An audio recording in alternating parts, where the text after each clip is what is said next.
fighter. I mean, look at him. He fighting pay-per-view, knocking these dudes out.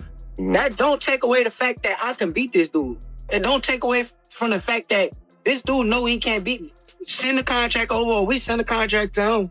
However it go, tell him to fight me. That dude get to feeling himself and feeling like he's something that he's not. And to the world, he look like a killer, but I can't wait. I'm going to expose him. I promise you, I'm going to expose him. I'll be the person that he going there, he not going to knock out. He not going to hurt. He got to go 12 rounds with somebody, and somebody going to be beating him. He ain't going to like that. It's with his heart. That's going to with his head. Watch. No thoughts. People can talk that type of shit, no contract or something. I don't pay attention to that. I answer it. I gotta get you to answer this. What he said about you. Yeah, he can't.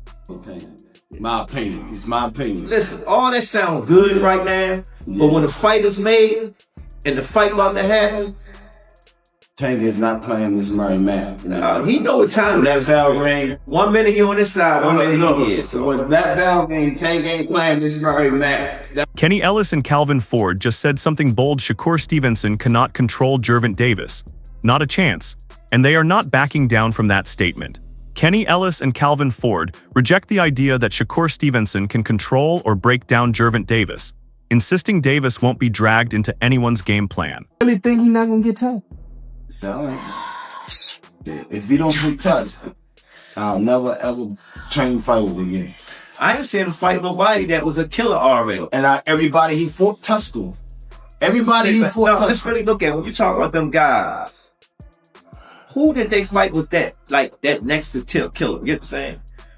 You feel what I'm saying? I feel what you're saying. Have me holler Bob Arm too, because he's not gonna let that happen. I just don't pay attention to them. When they start fighting, first, of course you're going to want to fight Tank. They know Tank is the best right now. They know. But goddamn, fight somebody that's up on that. But here's where it gets interesting. Even the people in Davis's corner have a concern, and it's not about Davis losing. It's about this fight becoming something fans don't want to watch, but that confidence comes with its own concerns. Calvin Ford questions the value of matching Davis with Stevenson. Despite recognizing Stevenson's technical edge, he expects Stevenson to control the pace and limit exchanges, which could take away from the kind of fight fans want to see. Shakur, he's the better boxer. That's why I always make this. He would make the fight boring just to win. Right. Yeah, I think you would too. Dude, I want to put Youngin in that type of situation.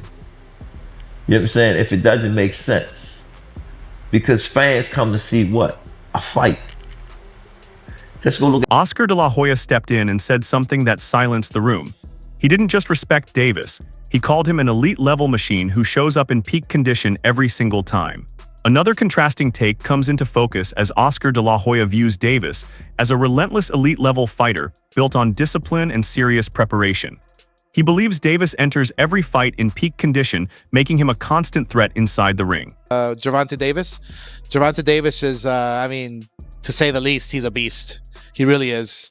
He's a tremendous fighter. He's a dedicated fighter when it comes to training and fighting and making sure that he's in optimal conditions when he steps inside that squared circle. And that's when Roy Jones Jr.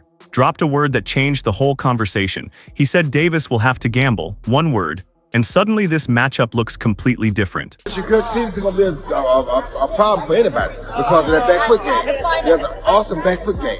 When you got a good back foot game like that and you understand boxing like he understands it, he's going to make it rough for anybody. But, Tank is a different animal too. So it's a great fight. That's why everybody want to see it. We can't just look at it and say, oh, he going to win, oh, he going to win. No. We already know that Shakur going to stay back. Tank going to gamble some to do what he wants. And that's going to make it big. Think Gervonta Davis can knock him out? Teddy Atlas asked the one question every boxing fan is afraid to answer: can Shakur Stevenson's style actually survive what Gervonta Davis does to fighters? Because nobody has a clean answer. Controlled range. You come in 6 inches, he goes back 8.5, and he counters, and he controls space in that ring. And he's a ghost. He's a ghost in that ring. He fights that style. He's that pitcher I talk about on the baseball diamond that disarms you, that takes the bat out of your hands, that hits corners, mixes up the speeds. Just doesn't allow you, keeps you off balance. doesn't allow you to get a good swing at him.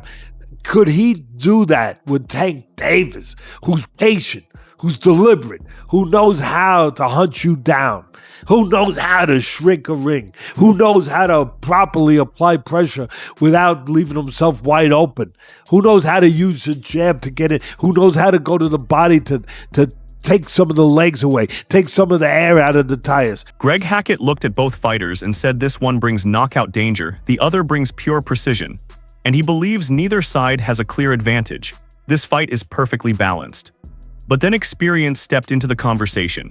Terrence Crawford, a man who has been at the absolute top of this sport, said Davis will not land clean on Shakur.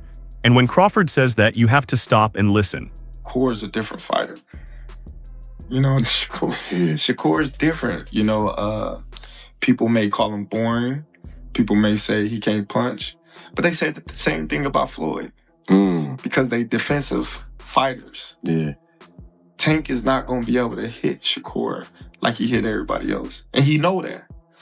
He knows that. That's why he's like, he's boring. He's this, he's that. He's trying to diminish everything that Shakur have done so it's not marketable. But he can't do that because Shakur is what? Three-weight world. Roy Jones Jr. analyzed every angle of this fight and then he made his pick. His reason is simple and it comes down to one word that separates good fighters from great ones. Analyzing the matchup, Roy Jones Jr. leans toward Stevenson in this matchup, pointing to his steady discipline inside and outside the ring. He sees that consistency gives Stevenson an edge, while Davis brings a different kind of threat that keeps the outcome open. Because he showed against Teofimo that he can stay very disciplined all night. And he's the type of guy, he don't really do a lot of crazy stuff in his life normally. So it's like discipline is a thing that is not only exercised inside the ring, it's exercised also outside the ring. And as we see, sometimes Gervonta has problems with discipline. But we have never seen Shakur have problems with this. We've seen him be more disciplined at right times than we've seen him not have discipline. So with the fight being like it is right now, I would lean towards Shakur because of his discipline, but don't get twisted. If somebody could beat him, Tank Davis. That's where this fight takes a sharp turn. Terrence Crawford gave Davis full respect as a puncher and then picked Stevenson anyway. His reasoning, Shakur's defense will take away the one thing Davis needs most. Tank is great for what he do, and I respect Tank in the ring and his skills and his power and his attribute and he's smart. Yeah. He's definitely smart. He can box his ass off. And I'm not saying I will pick Shakur just because our differences. I'm telling you as a fighter. Yeah. I will pick Shakur because I don't believe Tank will be able to land those big shots on Shakur like he does everybody else. Right. Shakur. Eddie Hearn has been saying this for years and he is not changing his position. He believes this fight must happen and he already knows how it ends. Then Mike Tyson walked into the conversation and sent a direct warning. He said if you give Shakur Stevenson even 1 second of space, you are already losing. Not maybe, already. He's a great fighter. He is a great fighter. You know, especially when he's serious about it. You know, I don't know if he's as serious as he used to be, but when he was serious, he was a hell of a fighter. And nobody came close. He's the only one I gave a chance against Shakur and that guy, Keyshawn Davis. They're scary fighters too because they're sophisticated. The other guy's sophisticated than me, but Tank is just a force of nature. You know, you just gotta give him the credit. You know, even though he's talking and stuff, he's man.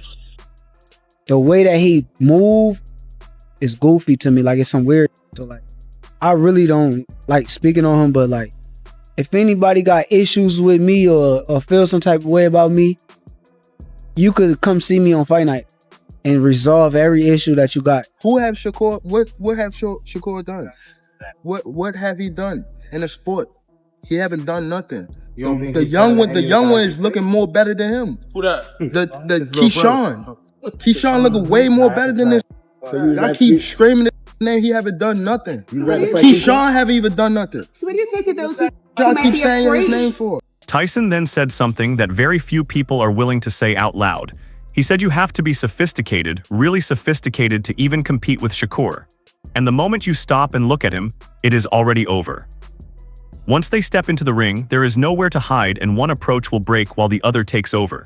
So now it comes down to you. If this fight finally happens, does Gervonta Davis find the opening and change everything in an instant? Or does Shakur Stevenson control the pace and shut him down over time? Drop your prediction below.